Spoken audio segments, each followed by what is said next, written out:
Primary कॉफ headache. पहले मैं आपको खांसी क्या है ये बताता हूं, सिंपल से, सबको तो पता है, फिर भी जब भी बाहर से कुछ भी मटेरियल, फॉरेन मटेरियल लंग्स के अंदर जाने के लिए ट्राई करेगा तो हमारा बॉडी जो है, वो लंग्स जो है वो रिजेक्ट करेगा, अच्छा से फोर्सफुल से हवा अंदर से आके उसको रिजेक्ट करेगा। ये फोर्सफुल से जो रिजेक्ट करने का प्रोसेस है, ये खांसी। तो खांसी कंटिन्यूस हो जाएगा तो श्योर वो पे बंदा को सर दर्द भी रहेगा। तो इतना सिंपल सा टॉपिक के लिए, चीज के लिए मैं, ये वीडियो का इंपॉर्टेंस क्या है, तो ये वीडियो आप कंटिन्यूस कंप्लीट देखेंगे तभी आपको पता चलेगा। तो ये जो खांसी हो रहा है, उसके बाद हेडेक हो रहा है, ये दो तरह का हो सकता है।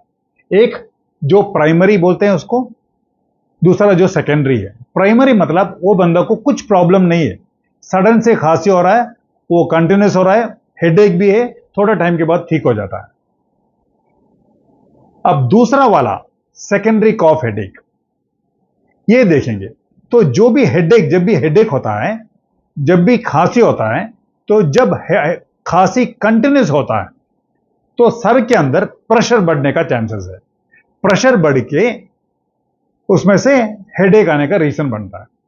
अब सेकेंडरी कॉफ हेडेक जो है, इसमें बहुत सारा रीजन है। उसमें सिंपल सा रीजन देखेंगे तो नाक में इंफेक्शन, वो इंफेक्शन नाक के पीछे जा रहा है। गले में इंफेक्शन, वो टॉन्सिलाइटिस हो सकता है, फेरिंजाइटिस हो सकता है, और लैरिंजाइटिस हो सकता है कॉफ की वजह, न तो एसिडिटी बढ़ने से हो सकता है, और कभी कभी एलर्जी बढ़ने से हो सकता है। और एलर्जी पेशेंट का वो सांस लेने का तकलीफ आने के पहले हो सकता है। कभी कभी anti hypertensive, BP, blood pressure ज्यादा है, so patient anti hypertensive drugs लेते हैं, तो थोड़ा एंटी हाइपरटेंसिव ड्रग्स कॉफ बना सकता है। तो जब भी कॉफ ज्यादा है, कंटिन्यूस है, तो हेडेक होने का चांस है। तो ये सब प्रॉब्लम नहीं है, ये सब हम ट्रीटमेंट करेंगे तो ठीक हो जाएगा।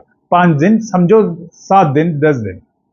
प्रॉब्लम यह है जब ये कुछ प्रॉब्लम नहीं है पर कंटिन्यूस खांसी है और पेशेंट को हेडेक बढ़ता जा रहा है और उसके साथ में उसको वॉमिटिंग भी हो रहा है, ऐसा है तो ब्रेन के अंदर एक दो रीजन हो सकता है। एक रीजन जो है, ब्रेन के अंदर जो ब्लड वेसल है, जो खून जाने का ट्यूब है, वो बड़ा होने का चांसेस है, उसको एन्यूरिज्म कहते हैं। दूसरा यह है कि ब्रेन के पीछे के पार्ट में उधर कैंसर बढ़ने का चांसेस है, वो भी ऐसा ही हो सकता है। तो जो भी मैंने सेकेंडरी कॉफ हेडेक बताया, उसके लिए पेशेंट जब डॉक्टर एग्जामिन करेंगे, सिंपल सा डायग्नोसिस हो जाएगा, इन्वेस्टिगेशन टेस्ट कुछ नहीं चाहिए। कभी कभी एक्सरे लेना पड़ता है और एक्सरे में क्लियर नहीं है, खांसी बढ़ रहा है, कभी कभी सीटी स्कैन लेना पड़ता है बस। अगर जो ब्रेन का कॉज है तो एमआरआई लेंगे तो ही पता चलेगा।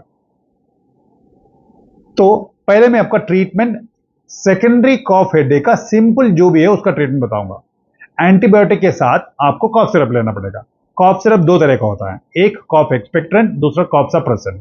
कॉफ एक्सपेक्ट्रेंट जो है बलगम को निकालने के लिए, और उसका बॉटल में आप देखेंगे तो उसके अंदर गॉनिफिसिन बोल के लिखा होगा।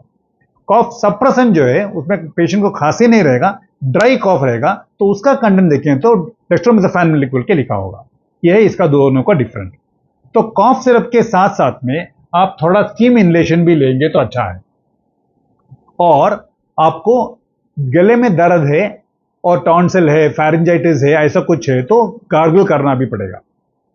जो पेशेंट स्मोक कर रहे हैं उनको स्मोकिंग स्टॉप करना पड़ेगा, और स्मोकिंग का ग्रुप में है तो उनसे हट के रहना है।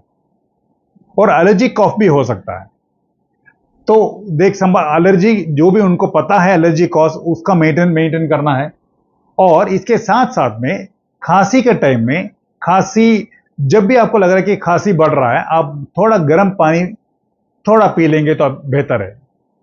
साथ साथ में हर दिन एक बार आधा चम्मच हनी पिएंगे, गले में सूथनिंग इफेक्ट लेके आएगा। हनी नहीं तो आप गार्लिक, छोटा सा गार्लिक जो है चबा के उतारेंगे तो वो भी अच्छा है, बेहतर है। ये नेचुरल रेमेडी में मैं आपको बता रहा हूं। और स्मोकिंग का तो मैंने बता दिया।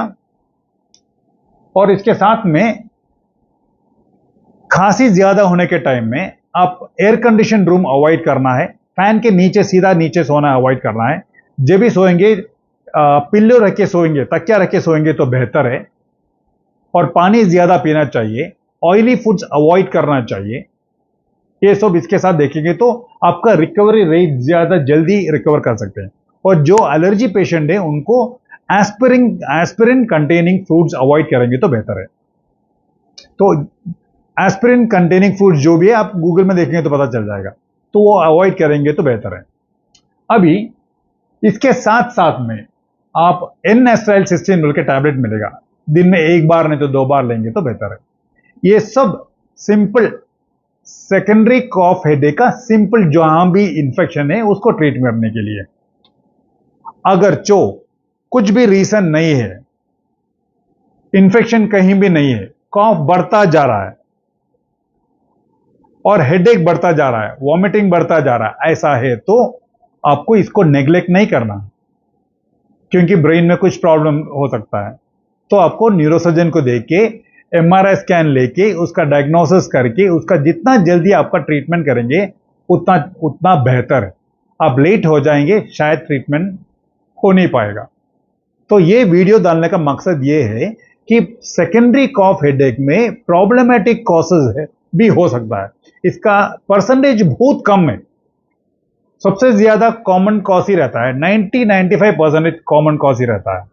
ये जो मैंने बताया था वो बहुत कम रीजन है, समझो 1% 2% बस। तो जब भी दूसरा रीजन नहीं है तब आपको इंपॉर्टेंस देके उसका ट्रीटमेंट, सही ट्रीटमेंट लेना चाहिए। नमस्ते।